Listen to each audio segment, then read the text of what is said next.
落難三眼小神仙係查督撐第4部兒童粵劇，我哋都會以為神仙喺天庭無憂無慮、逍遙快樂，但故事就話俾大家聽，神仙一樣要考試啊！三眼小神仙考試唔合格，被貶凡間重新學習。小神仙到臨凡間書院，以霸腔中板唱出主題曲《三眼小神仙自我介紹》。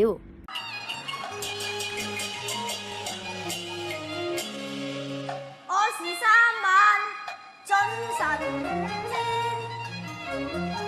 隸屬陽展天門，聽命於二郎神，三眼神力大。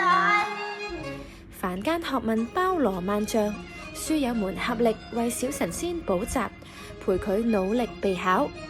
小神仙帶住3個錦囊，累積滿滿知識，順利通過重考，重歸仙位。小神仙最後重回凡間，為書院慶賀院慶，大家齊齊唱起熟悉嘅粵曲版生日歌。手徒送贈，人人共同相撐，樂樂歡聲送幸運。現場最開心嘅一幕，可能係天庭重考之前，台上小演員與觀眾一齊開天眼，實時觀看小神仙應試情況。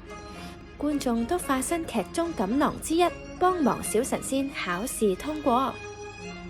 戲劇源自生活，小朋友嘅生活唔係就係圍繞住讀書、考試、朋友呢幾方面咩？查得撐將於今年2026年9月19同埋20日喺香港西九戲曲中心大劇院演出。點解大風尚，到時記得嚟支持小朋友啦！